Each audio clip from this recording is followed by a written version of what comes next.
This time back in 1993, most of you in the Southeast remember the blizzard of 93, the superstorm of 93. It's kind of got some different names to it, but it produced a lot of snow and a lot of wind on the East Coast. And so a couple of years, well, 2019, now we're talking about another major storm system. This time it's out over the plains, the Great Plains over in Colorado, places like that, or Nebraska and Kansas, all seeing a lot of snow. And Chris, you were seeing, sent us some pictures earlier today in our little our group chat here of just some major winds going on out in the plain states. Yeah, absolutely, Scotty. And, with this, what's causing this entire system is a big negatively tilted trough that, really started aloft over western Texas and New Mexico, which helped aid the development of a surface low. And it just happens, the way it's working out, it's a really strong surface low. And earlier today, Colorado Springs Airport recorded gusts to 97 miles an hour. And I think DIA up in Denver International Airport, I think they had a gust to 80 or a little higher than that. And yeah, I mean, there's just gusts coming from everywhere, over 60, 70 miles an hour. Last night, the severe weather event in eastern New Mexico, I've seen a couple videos.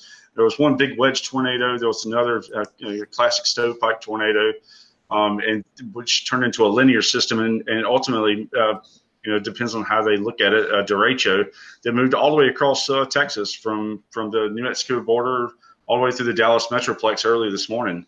And just tons and tons of wind damage. And actually over in New Mexico today, there was a train that was derailed, about 25 cars just from wind damage. The winds, I believe the train was crossing a trestle, and the straight line winds just pushed the train off the track. So yeah, this storm is no joke. There was some video surfaced out of Amarillo, Texas, of a transfer truck that got blown over as it was traveling down Interstate 40. Rob, I'll bring you back in because I know you're in the midst of all of this. You talked a little bit about it at the start of the show, but we're going to ask you to put your meteorologist hat back on, your weather meteorologist hat back on, and kind of talk about the effects that you guys have seen there in Colorado. Okay. Well, in my neck of the woods, it was, we had significant drop in visibility. We had winds here to probably gusting to 50s, mid to upper 50 mile per hour. But combined with the snow, it led to some pretty treacherous conditions. We didn't have any trees down here, but we did have outages.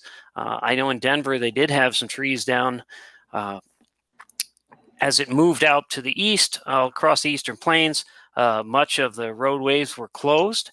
There were a lot of rescues happening for people who had been stranded in cars. Some people had been there stranded since 10 a.m. this morning, and it was, they'd been in their cars for 6 hours waiting for help. So those type of things were going on. There was one gentleman who was stranded, but and he was in contact with them, but the visibility was so poor because out on the plains, it was gusting up in the 70s and 80s. They couldn't see him. They couldn't find him.